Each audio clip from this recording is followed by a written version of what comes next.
Hello दोस्तों, स्वागत है आप सभी का आपके अपने tube channel target botany classes में। दोस्तों, इस वीडियो में हम लोग साइंस का प्रैक्टिस करने जा रहे हैं। ठीक है, सीटेट 2024-2025 पेपर 2 वालों के लिए साइंस ग्रुप का विज्ञान का प्रैक्टिस सेट नंबर 3। ठीक है, इससे पहले हम लोग 2 प्रैक्टिस सेट सॉल्व कर चुके हैं साइंस का।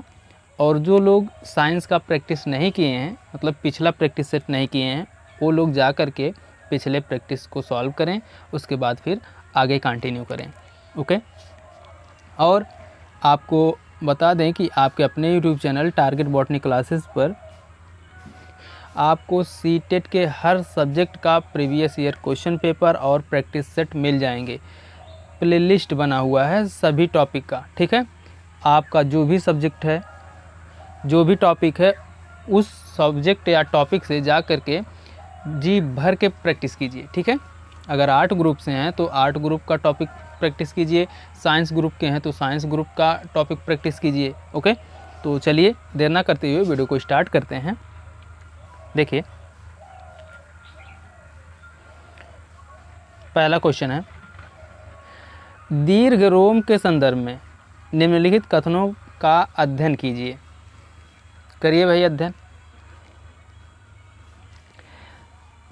ए है, ए अंगुली के समान उभरी हुई संरचनाएं होती हैं। ठीक है भाई, होती हैं। इनकी छिद्र भित्तियां अत्यधिक पतली होती हैं। इनकी छिद्र भित्तियां अत्यधिक पतली होती हैं और इनमें महीन छिद्र होते हैं जिनसे भोजन आसानी से गुजरता है। आगे देखते हैं, इनमें सूक्ष्म रुधिर वाहिकाओं का जाल फैला रहता है जो इनके पृष्ठ के समीप होता है। दीर्घ रोम को पाचित भोजन को अवशोषित करने योग्य बनाने वाले कथन हैं। कौन कौन से कथन हैं भाई, बताइए। देखिए, सी, डी और ए, ऑप्शन नंबर फर्स्ट ही सही है भाई। ओके, देखिए, ए अंगुली के समान उभरी हुई संरचनाएं होती हैं, बिल्कुल सही भाई। और इनमें महीन छिद्र होते हैं जिनसे भोजन आसानी से गुजर सकता है, ये भी सही है भाई। और इनमें सूक्ष्म रुधिर वाहिकाओं का जाल फैला रहता है जो इनके पृष्ठ के समीप होता है, ये भी सही है भाई। इसलिए ऑप्शन नंबर फर्स्ट सही है, सी, डी, ए सही है। ठीक है, इलियम दीर्घ रोम में अंगुली के समान उभरी हुई संरचनाएं पाई जाती हैं तथा इनमें बहुत हल्के छिद्र होते हैं जिससे भोजन गुजरता है तथा उसमें सूक्ष्म रुधिर वाहिकाओं का जाल बिछा होता है जो इनके पृष्ठ के समीप होता है। ओके, आगे देखते हैं अगला क्वेश्चन। देखिए, विज्ञान की कक्षा में निम्नलिखित गतिविधियों में से किसका सबसे कम शैक्षिक मूल्य है? बताइए भाई। वैज्ञानिक सिद्धांत की चर्चा करना, डिजाइन बनाना, मॉडल का निर्माण करना, सरल प्रयोग के बारे में पढ़ना। बताइए भाई, इनमें सबसे कम शैक्षिक मूल्य किसका है? तो ऑप्शन नंबर बी सही है, डिजाइन बनाना। ओके, विज्ञान की कक्षा में डिजाइन बनाना सबसे कम महत्वपूर्ण है, जबकि वैज्ञानिक सिद्धांत पर चर्चा करना, मॉडल का निर्माण करना एवं सरल प्रयोगों के बारे में पढ़ना विज्ञान की दृष्टि से अति महत्वपूर्ण है। ओके, आगे देखते हैं अगला क्वेश्चन। देखिए, अगला क्वेश्चन है, निम्नलिखित में से कौन से कथन प्रकाश संश्लेषण के संदर्भ में सत्य हैं? कौन से कथन सत्य हैं भाई? देखिए, इस प्रक्रिया में सौर ऊर्जा रासायनिक ऊर्जा में परिवर्तित होती है। जी बिल्कुल होती है, सही है। प्रकाश संश्लेषण में CO2 तथा H2O का उपयोग किया जाता है। जी बिल्कुल किया जाता है, ये भी सही है। प्रकाश संश्लेषण में CO2 मुक्त होती है तथा O2 उपयोग होती है। नहीं भाई, इसमें O2 मुक्त होती है, CO2 उपयोग होता है। ओके, और आगे देखते हैं। प्रकाश संश्लेषण में O2 मुक्त होती है तथा कार्बन मोनोऑक्साइड उपयोग होती है। नहीं भाई, कार्बन ऑक्साइड नहीं, कार्बन डाइऑक्साइड उपयोग होती है, ये भी गलत है। ठीक है, तो सी और डी गलत हैं, ए और बी सही है, इसलिए ऑप्शन नंबर सी सही होगा, ए और बी सही है। प्रकाश संश्लेषण में एक जैव रासायनिक क्रिया है। ठीक, प्रकाश संश्लेषण एक जैव रासायनिक क्रिया है जिसमें पौधे वायुमंडल में उपस्थित कार्बन डाइऑक्साइड को ग्रहण करके ऑक्सीजन को छोड़ते हैं। ठीक है, तो प्रकाश संश्लेषण की एक रिएक्शन है, देख लीजिए। देखिए 6CO2 प्लस 6H2O, सूर्य का प्रकाश और क्लोरोफिल। ठीक है, क्लोरो, सूर्य के प्रकाश और क्लोरोफिल की उपस्थिति में C6H12O6 प्लस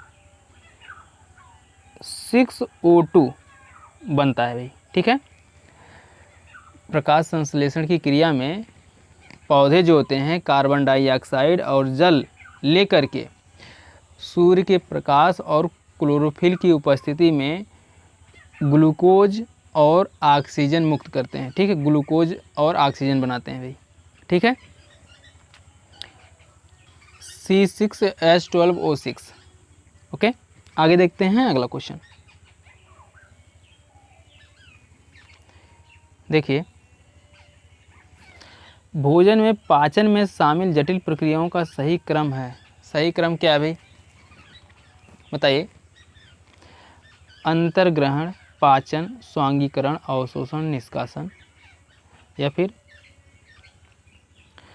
अंतर्ग्रहण, स्वांगीकरण, अवशोषण, पाचन, निष्कासन, या फिर अंतर्ग्रहण, अवशोषण, पाचन, स्वांगीकरण, निष्कासन, या फिर अंतर्ग्रहण, पाचन, अवशोषण, स्वांगीकरण और निष्कासन। बताइए भाई, इनमें से कौन सा क्रम सही है पाचन क्रिया का। ठीक है, बताइए कौन सा ऑप्शन सही है भाई। ऑप्शन नंबर डी सही है, अंतर्ग्रहण, फिर पाचन, फिर अवशोषण, फिर स्वांगीकरण, फिर निष्कासन। ओके, अंतर्ग्रहण मतलब यह भोजन पाचन क्रिया का पहला पड़ाव है। ठीक है, अंतर्ग्रहण जो है यह भोजन पाचन प्रक्रिया का पहला पड़ाव या पहली क्रिया है, जिसमें सबसे पहले भोजन को मुख गुहा में अंतर्ग्रहण होता है। ठीक है, उसके बाद फिर पाचन आता है। पाचन वह क्रिया है जिसमें भोजन को यांत्रिकी और रासायनिक रूप से छोटे छोटे घटकों में विभाजित कर दिया जाता है, तोड़ दिया जाता है। ठीक है, फिर आता है अवशोषण। इसमें पचे हुए भोजन का आंत की भित्तियों द्वारा शोषण होकर या रुधिर द्वारा शरीर के विभिन्न अंगों में पहुंचता है। फिर आता है स्वांगीकरण। ठीक है, फिर आता है स्वांगीकरण। स्वांगीकरण में क्या होता है, स्वांगीकरण में पचे हुए भोजन के कोशिकाओं द्वारा उपयोग को स्वांगीकरण कहा जाता है। ठीक है, पचे हुए भोजन को कोशिकाओं द्वारा उपयोग करने की प्रक्रिया स्वांगीकरण कहलाती है। ठीक है, और निष्कासन तो आप लोग जानते ही होंगे। इसमें पचा हुआ भोजन जब मल के रूप में शरीर से बाहर निकलता है तो उसे निष्कासन कहते हैं। ठीक है, पचा हुआ नहीं मतलब अपचा हुआ भोजन, जो भोजन पचता नहीं वो मल के रूप में बाहर निकल जाता है। ओके, आगे देखते हैं अगला क्वेश्चन।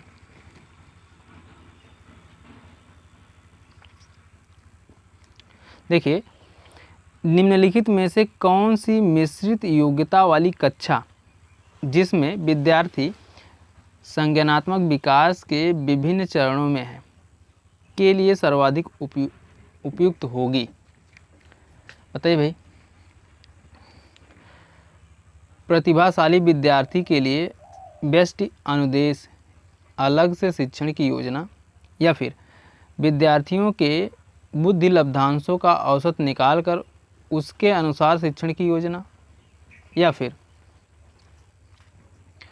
मूर्त वस्तुओं को शामिल करके हाथ से की जाने वाली गतिविधियों द्वारा मूर्त संकल्पनाओं का सरलीकरण। या फिर पियाजे द्वारा बताए गए संज्ञानात्मक विकास के 4 चरणों के अनुसार कक्षा का 4 समूहों में पुनः वर्गीकरण। बताइए भाई, इनमें से कौन सा ऑप्शन सही है? ऑप्शन नंबर 3 सही है। मूर्त वस्तुओं को शामिल करके हाथ से की जाने वाली गतिविधियों द्वारा अमूर्त संकल्प सरलीकरण। ओके। एक मिश्रित योग्यता वाली कक्षा जिसमें विद्यार्थी संज्ञानात्मक विकास के विभिन्न चरणों में है। इसके लिए मूर्त वस्तुओं को शामिल करके हाथ से की जाने वाली गतिविधियों द्वारा अमूर्त संकल्पनाओं का सरलीकरण सर्वाधिक उपयुक्त है। ओके, आगे देखते हैं अगला क्वेश्चन। देखिए, अधिगम की जटिलता की प्रक्रिया के रूप में निम्नलिखित में से कौन सी गतिविधि के उपयोग की सलाह विज्ञान शिक्षकों को नहीं दी जानी चाहिए? बताइए भाई। गुण प्रक्रियाओं को समझाने हेतु हस्त प्रचलित सामग्री का उपयोग, या फिर शिक्षण स्तर को अलग अलग विद्यार्थियों के स्तर से थोड़ा अधिक परंतु कक्षा के स्तर की सीमा के भीतर रखना, या फिर जटिल संकल्पनाओं का आरंभ करते समय विद्यार्थियों के चिंतन को प्रोत्साहित करने के लिए केवल मुक्त उत्तर वाले प्रश्न को पूछना, या फिर विद्यार्थियों के पूर्ववर्ती ज्ञान का पता लगाने हेतु पूर्व परीक्षण लेना। बताइए भाई, इनमें से कौन सा ऑप्शन सही है?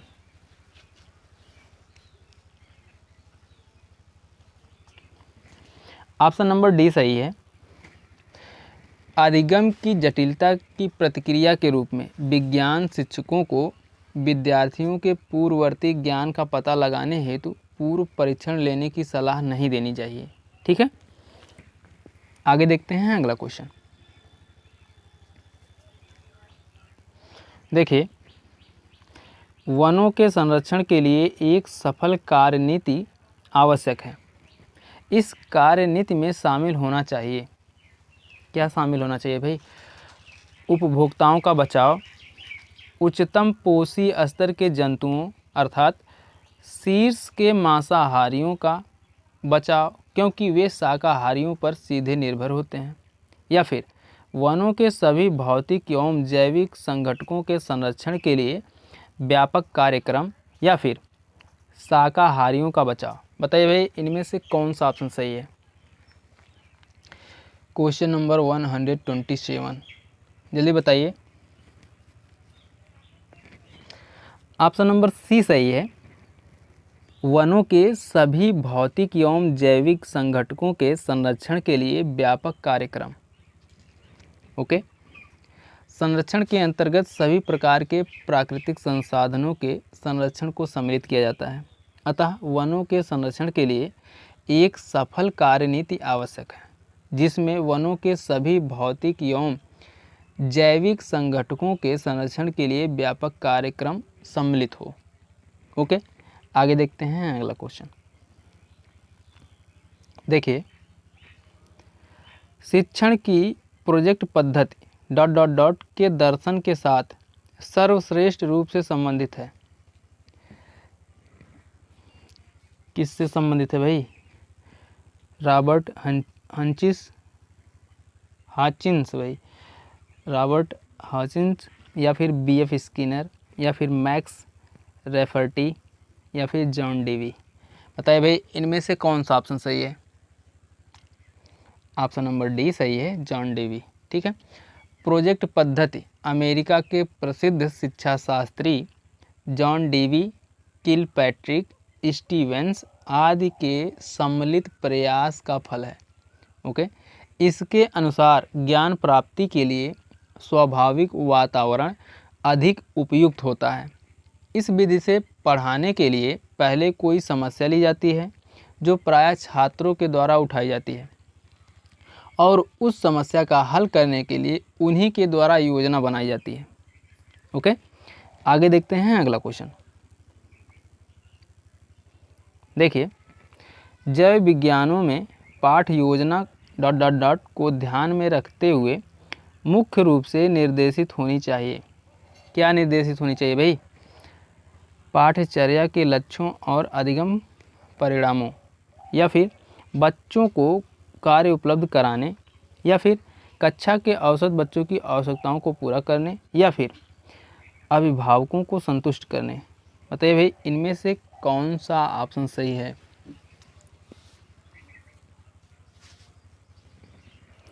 जल्दी बताइए। ऑप्शन नंबर फर्स्ट सही है, पाठ्यचर्या के लक्ष्यों और अधिगम परिणामों। ठीक है, जैव विज्ञानों में पाठ योजना पाठ्यचर्या के लक्ष्यों और अधिगम परिणामों को ध्यान में रखते हुए मुख्य रूप से निर्देशित होनी चाहिए। ओके, आगे देखते हैं अगला क्वेश्चन। देखिए, विद्यार्थियों को अभिप्रेरित करने के लिए शिक्षक निदर्शन का आयोजन करता है, लेकिन निदर्शन का अपेक्षित परिणाम नहीं आ पाता। शिक्षक के लिए सर्वश्रेष्ठ सलाह है क्या है भाई? विद्यार्थियों के साथ मिलकर निदर्शन की असफलता का कारण पता लगाना व उससे समझाना, या फिर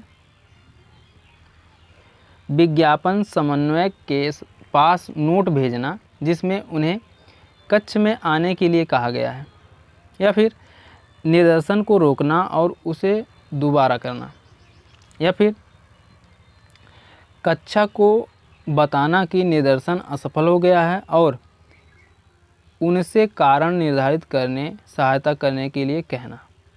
बताइए भाई, इनमें से कौन सा ऑप्शन सही है? जल्दी बताइए।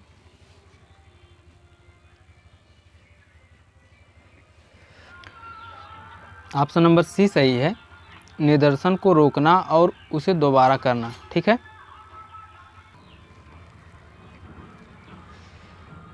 इस स्थिति के लिए शिक्षक निदर्शन को रोककर पुनः उसे दोबारा शुरू करे, जिससे छात्रों को सही दिशा में अभिप्रेरित किया जा सके तथा जिसके उपरांत वह उसे सीख सके। ओके, आगे देखते हैं अगला क्वेश्चन। देखिए, अगला क्वेश्चन है, देखिए क्वेश्चन है, भारी बोझा उठाने वाले कूली सदैव ही अपने पास एक लंबा कपड़े का टुकड़ा रखते हैं। अपने सिर पर बोझ को रखने से पहले वे इस कपड़े को गोल चकती सी आकृति में लपेटकर अपने सिर पर रखकर फिर उस पर बोझ रखते हैं।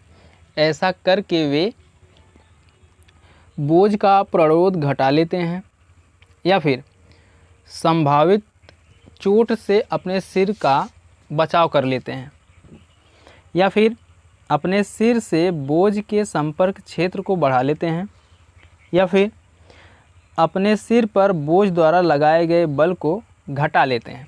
बताइए भाई, इनमें से कौन सा ऑप्शन सही है? जल्दी बताइए। ऑप्शन नंबर सी सही है, अपने सिर से बोझ के संपर्क क्षेत्र को बढ़ा लेते हैं। ओके, कूली अपने साथ लंबा कपड़ा इसलिए रखते हैं ताकि भार उठाते समय उसको अपने सिर पर रख लेते हैं भार के नीचे। ठीक है, जिससे भार और सिर के बीच की दूरी बढ़ जाती है, जिससे भार, ठीक है, जिससे भार का वजन कम महसूस होता है, क्योंकि क्षेत्रफल बढ़ने पर दाब घटता है। ये आप लोग जानते ही हैं। ओके, आगे देखते हैं अगला क्वेश्चन। देखिए, सितार बजाने से पूर्व कोई सितार वादक सदैव ही सितार की डोरी के तनाव को समायोजित करता है और उसे उचित प्रकार से झंकृत करने का प्रयास करता है। ऐसा करके सितार वादक समायोजित करता है। क्या समायोजित करता है भाई? ध्वनि की तीव्रता, सितार की डोरी का तारत्व, या फिर सितार की डोरी द्वारा ध्वनि की प्रबलता, या फिर कंपन का आयाम। बताइए इनमें से कौन सा ऑप्शन सही है। ऑप्शन नंबर बी सही है, सितार की डोरी का तारत्व। ओके, सितार बजाने से पूर्व कोई सितार वादक सदैव ही सितार की डोरी के तनाव को समायोजित करता है। वह उस सितार की डोरी का तारत्व सही करता है, क्योंकि तारत्व जितना अधिक होता है आवाज़ उतनी ही मधुर होगी। तारत्व डोरी की आवृत्ति पर निर्भर करती है। ओके, आगे देखते हैं अगला क्वेश्चन।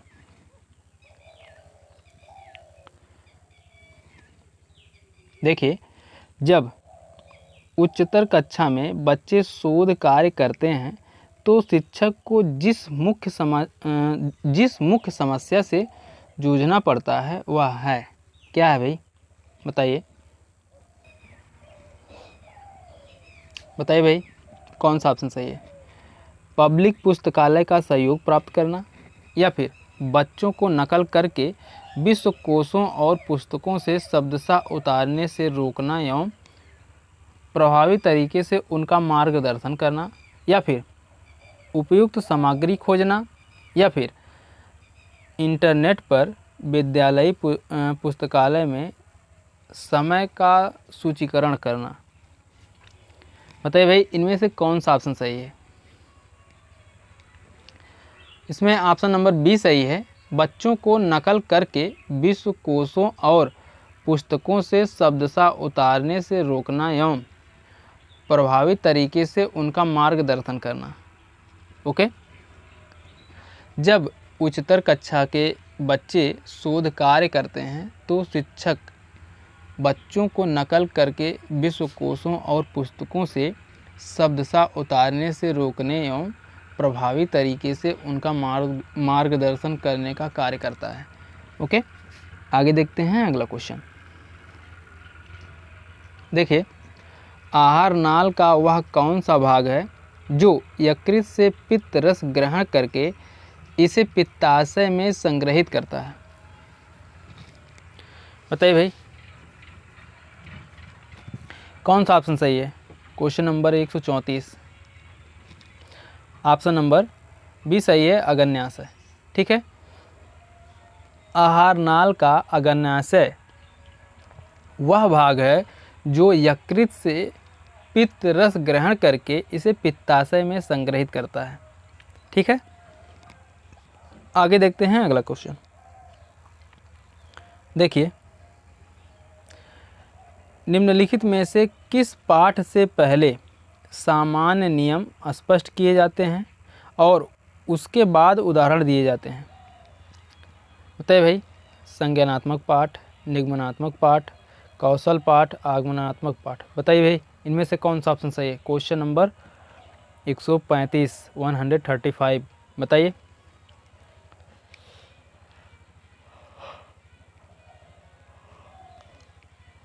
जल्दी बताइए। ऑप्शन नंबर सी सही है, निगमनात्मक पाठ। ठीक है, किसी पाठ को निगमनात्मक विधि से पढ़ाते समय सर्वप्रथम विषय वस्तु से संबंधित सामान्य नियम स्पष्ट किए जाते हैं, उसके बाद महत्वपूर्ण उदाहरण प्रस्तुत किए जाते हैं। ओके, इसलिए ऑप्शन नंबर सी सही है। आगे देखते हैं अगला क्वेश्चन। देखिए, उर्वरकों में उपलब्ध फसलों के लिए पोषक हैं। क्या है भाई? उर्वरकों में उपलब्ध फसलों के लिए पोषक है, क्या है? नाइट्रोजन, फास्फोरस और आयरन, या फिर नाइट्रोजन, सोडियम और पोटेशियम, या फिर नाइट्रोजन, पोटेशियम और आयरन, या फिर नाइट्रोजन, फास्फोरस और पोटेशियम। बताइए भाई इनमें से कौन सा ऑप्शन सही है? ऑप्शन नंबर डी सही है, नाइट्रोजन, फास्फोरस और पोटेशियम। ओके, आगे देखते हैं अगला क्वेश्चन। देखिए, विज्ञान में पाठ्यचर्या योजना के विषय में निम्नलिखित में से कौन सा सर्वाधिक उपयुक्त है? विज्ञान में पाठ्यचर्या योजना के विषय में निम्नलिखित में से कौन सा सर्वाधिक उपयुक्त है? यह प्रत्येक सत्र के लिए प्रत्येक कार्य इकाई का विवरण देती है। या फिर पूर्व अधिगम पर निर्मित करने के लिए प्रत्येक पाठ के विशिष्ट अधिगम उद्देश्यों की योजना बनाने के लिए की जाती है। या फिर प्रत्येक सत्र में किए जाने वाले वैज्ञानिक प्रकरणों को निर्धारित करने के लिए की जाती है। या फिर वैज्ञानिक अध्ययन को दूसरे विषय क्षेत्रों के कार्य के साथ जोड़ने के लिए की जाती है। बताइए भाई, इनमें से कौन सा ऑप्शन सही है? जल्दी बताइए। क्वेश्चन नंबर 137 जल्दी बताइए। ऑप्शन नंबर बी सही है। पूर्व अधिगम पर निर्मित करने के लिए प्रत्येक पाठ के विशिष्ट अधिगम उद्देश्यों की योजना बनाने के लिए की जाती है। ओके, पूर्व अधिगम पर निर्मित करने के लिए प्रत्येक पाठ के विशिष्ट अधिगम उद्देश्यों की योजना बनाने के लिए किया जाता है। ठीक है, आगे देखते हैं अगला क्वेश्चन। देखिए, व्यायाम के पश्चात कभी कभी हमारी पेशियों में क्रैम्प आते हैं, यानी खिंचाव उत्पन्न हो जाते हैं। इसका कारण है पायरुवेट का अल्कोहल में परिवर्तित होना, ग्लूकोज का पायरुवेट में परिवर्तित होना, या फिर ग्लूकोज का लैक्टिक अम्ल में परिवर्तित होना, या फिर पायरुवेट का लैक्टिक अम्ल में परिवर्तित होना। बताइए भाई, इनमें से कौन सा ऑप्शन सही है? ऑप्शन नंबर डी सही है, पायरुवेट का लैक्टिक अम्ल में परिवर्तित होना। ओके, व्यायाम के पश्चात कभी कभी हमारी पेशियों में क्रैम्प आते हैं, खिंचाव उत्पन्न हो जाते हैं। इसका मुख्य कारण मांसपेशियों में ऑक्सीजन की कमी है, जिसके फलस्वरूप ग्लूकोज लैक्टिक अम्ल में परिवर्तित हो जाता है। ओके, आगे देखते हैं अगला क्वेश्चन। देखिए, 5 किलोग्राम द्रव्यमान का कोई पिंड किसी चिकने घर्षण रहित क्षैतिज पृष्ठ पर 10 मीटर प्रति सेकंड के नियत वेग से फिसल रहा है। ठीक है, 5 किलोग्राम द्रव्यमान का कोई पिंड किसी चिकने घर्षण रहित क्षैतिज पृष्ठ पर 10 मीटर प्रति सेकंड के नियत वेग से फिसल रहा है। इस पिंड को इसी वेग से गति करने के लिए आवश्यक बल है। कितने बल की ज़रूरत है भाई? 0 न्यूटन की। ठीक है, ऑप्शन नंबर सी सही है। देखिए, प्रश्न में दिया गया है द्रव्यमान यानी यम बराबर 5 किलोग्राम, ठीक, और वी वेग बराबर 10 मीटर प्रति सेकंड। ठीक, अब पिंड का वेग नियत है। ठीक है, चूँकि पिंड का वेग नियत है तो त्वरण क्या होगा? त्वरण बराबर 0। तो इसलिए बल बराबर द्रव्यमान गुणे त्वरण, F बराबर एम ए, बल बराबर द्रव्यमान गुणे त्वरण। तो F द्रव्यमान कितना है? 5 kg, और त्वरण कितना है? 0 है। 5 का 0 में गुणा होगा तो 0 हो जाएगा, तो 0 न्यूटन। ठीक है, ये 5 भाई, इसको यस मत समझिएगा, 5 है, तो बराबर 0 न्यूटन।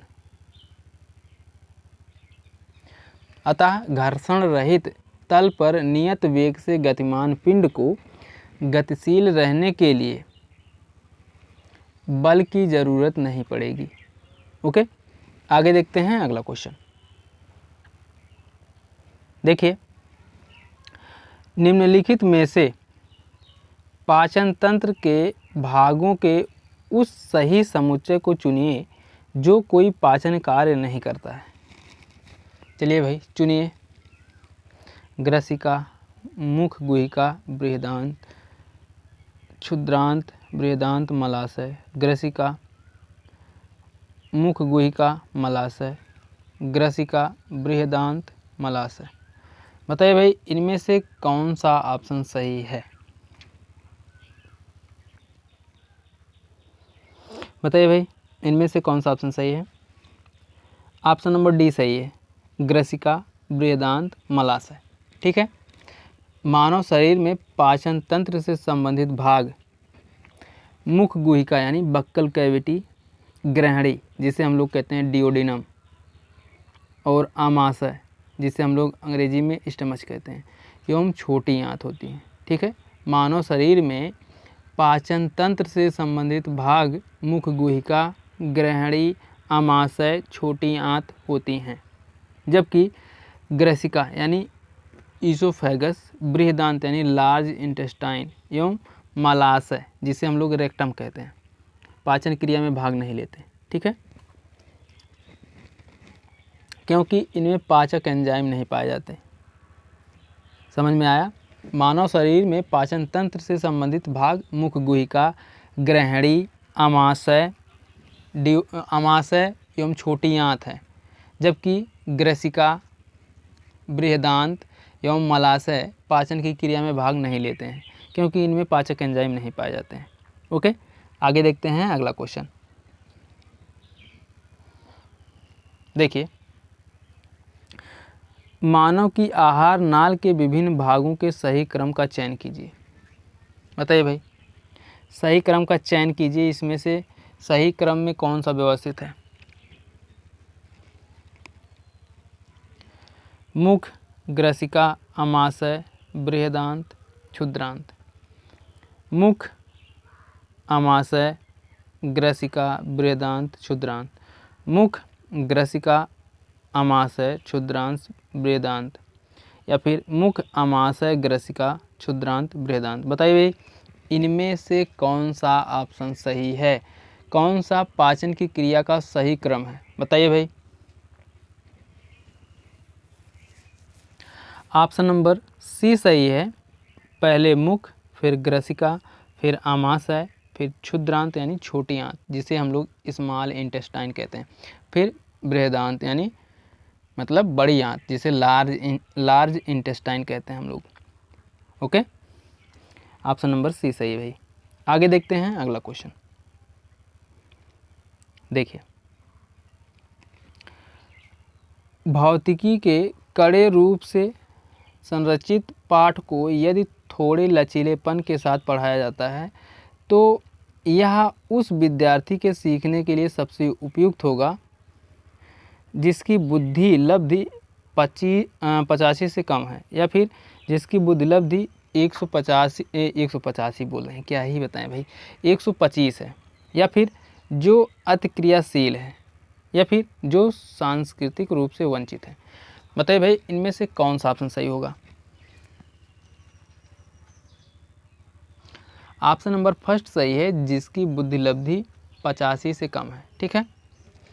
भौतिक विज्ञान के कड़े रूप से संरचित पाठ को थोड़े लचीलेपन से पढ़ाने पर मंदबुद्धि विद्यार्थियों को सीखने में समस्या महसूस होगी। मंदबुद्धि विद्यार्थी मानसिक मंदता से ग्रसित होते हैं। ऐसे विद्यार्थियों की बुद्धि लब्धि 85 से कम होती है।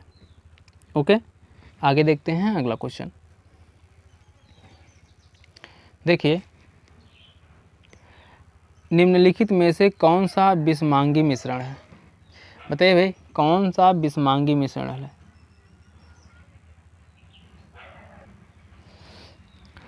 बताइए भाई कौन सा बिस्मांगी मिश्रण है?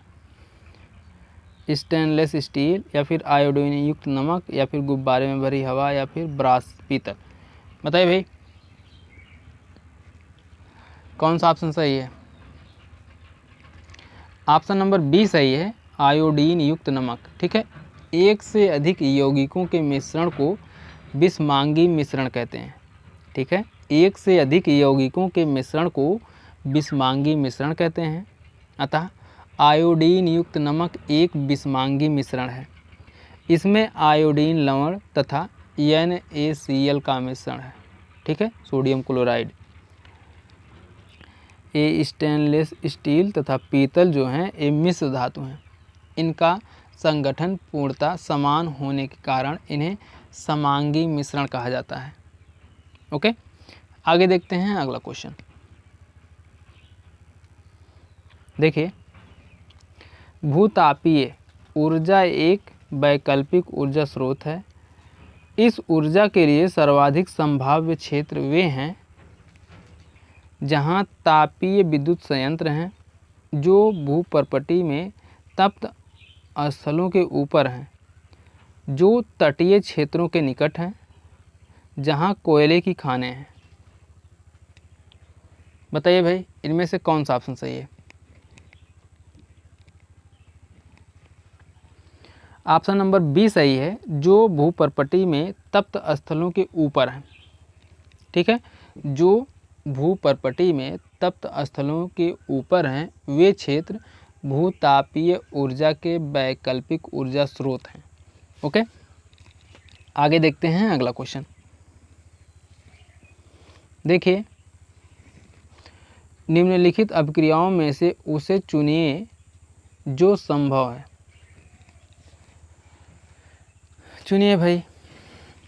Al2SO4 इक्वल्स प्लस CuS या फिर FeSO4 इक्वल्स प्लस Zn या फिर CuSO4 इक्वल्स प्लस Fe या फिर Al2SO4 whole thrice equals plus ZnS। बताइए भाई, इनमें से कौन सा संभव है? कौन सी अभिक्रिया संभव है भाई? बताइए। ऑप्शन नंबर बी और सी ये दोनों अभिक्रिया संभव है, इसलिए ऑप्शन नंबर बी सही हो जाएगा। Zn FeSO4 से Fe को विस्थापित कर सकता है। ठीक है, Zn FeSO4 से Fe को विस्थापित कर सकता है। Fe CuSO4 से Cu को विस्थापित कर सकता है। ओके, CuAl2SO4 से एल्युमिनियम को विस्थापित नहीं कर सकता बल्कि Al Zn और Fu को विस्थापित कर सकता है। ओके, आगे देखते हैं अगला क्वेश्चन।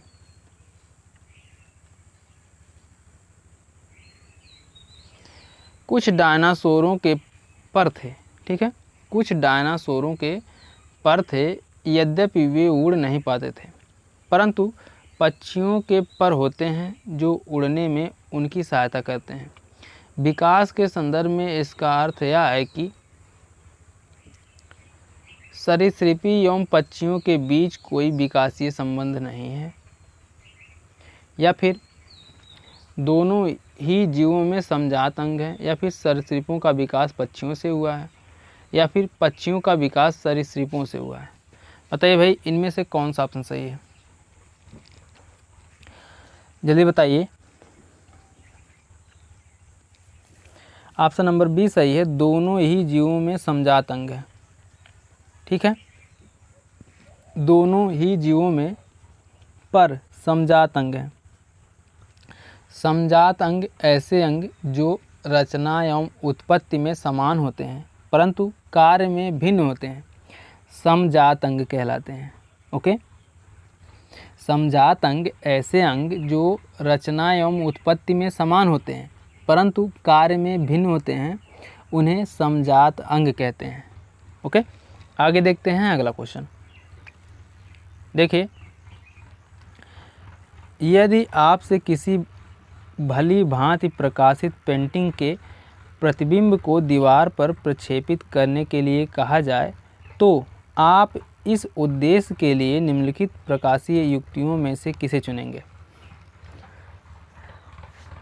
बताइए भाई, किसे चुनेंगे? अवतल लेंस, समतल दर्पण या फिर उत्तल लेंस या फिर उत्तल दर्पण? बताइए भाई।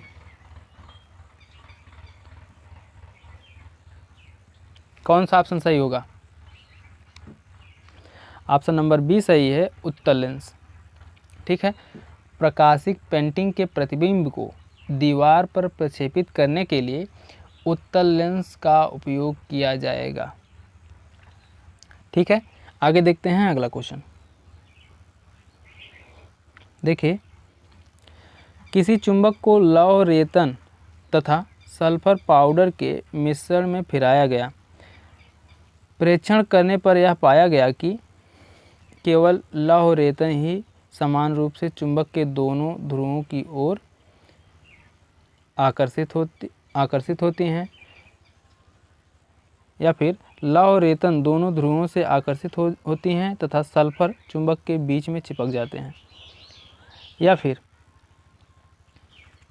लौह रेतन चुंबक के उत्तर ध्रुव तथा सल्फर दक्षिण ध्रुव की ओर आकर्षित होते हैं, या फिर लौह रेतन चुंबक के दक्षिण ध्रुव तथा सल्फर उत्तर ध्रुव की ओर आकर्षित होते हैं। बताइए भाई, इनमें से कौन सा ऑप्शन सही है? जल्दी बताइए। ऑप्शन नंबर फर्स्ट सही है, केवल लौह रेतन ही समान रूप से चुंबक के दोनों ध्रुवों की ओर आकर्षित होती हैं। ठीक है, किसी चुंबक को लौह रेतन तथा सल्फर पाउडर के मिश्रण में फिराया जाता है तो केवल लौह रेतन ही समान रूप से चुंबक के दोनों ध्रुवों की ओर आकर्षित होती हैं। ओके, आगे देखते हैं अगला क्वेश्चन। देखिए, अगला क्वेश्चन है, नीचे सारणी में किसी यात्रा के विभिन्न समयों का ओडोमीटर के पाठ्यांक दिए गए हैं। समय है ओडोमीटर का पाठ्यांक। ठीक है, तो वाहन की मीटर पर सेकंड में चाल क्या है भाई?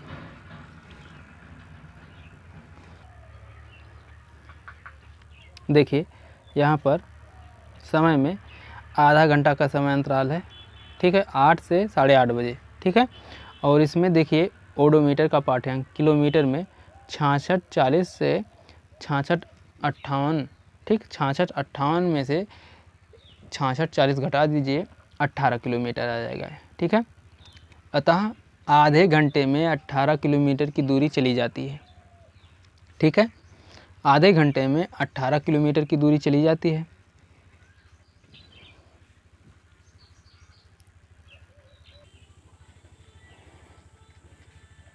अतः वाहन द्वारा आधे घंटा या 1800 सेकंड में चली गई दूरी होगी 18 गुणे 1000, यानी 18,000 मीटर। ठीक है, 18,000 मीटर। अब चाल बराबर दूरी बटे समय। ठीक है, चाल बराबर दूरी बटे समय, तो दूरी कितना आया है? दूरी आया है 18,000 मीटर। ठीक है, और समय कितना लगा है? 1800 सेकेंड। ठीक है, 1800, एक मिनट भाई, 1800 सेकेंड। ओके, तो 1 0 से 1 0 कट जाएगा, 1 0 से 1 0 कट गया ना। 18 दाह में 180, 18 दाह में 180 आ गया 10 मीटर प्रति सेकेंड। यही आपका आंसर हो जाएगा भाई। ठीक है, ऑप्शन नंबर सी सही है, 10 मीटर प्रति सेकेंड। ओके, आगे देखते हैं। देखिए, निम्नलिखित में से 3 धातुओं के ऐसे समूह को चुनिए जो मुक्त अवस्था में पाई जाती हैं। बताइए भाई, कौन मुक्त अवस्था में पाई जाती हैं? Copper, gold, iron, silver, gold, platinum, aluminium, copper, silver, चांदी, या फिर गोल्ड यानी सोना, आयरन, सिल्वर। बताइए इनमें से कौन सा ऑप्शन सही है? ऑप्शन नंबर बी सही है, सिल्वर, गोल्ड, प्लेटिनम। ठीक है, सिल्वर, गोल्ड, प्लेटिनम मुक्त अवस्था में पाई जाती हैं। ओके, तो दोस्तों ये तो थे साइंस के 30 महत्वपूर्ण प्रैक्टिस सेट। ठीक है, प्रैक्टिस सेट बोल रहे हैं, प्रैक्टिस क्वेश्चन। और आप लोग कमेंट करके बताइए कि आप लोगों का 30 क्वेश्चन में से कितना क्वेश्चन सही हुआ।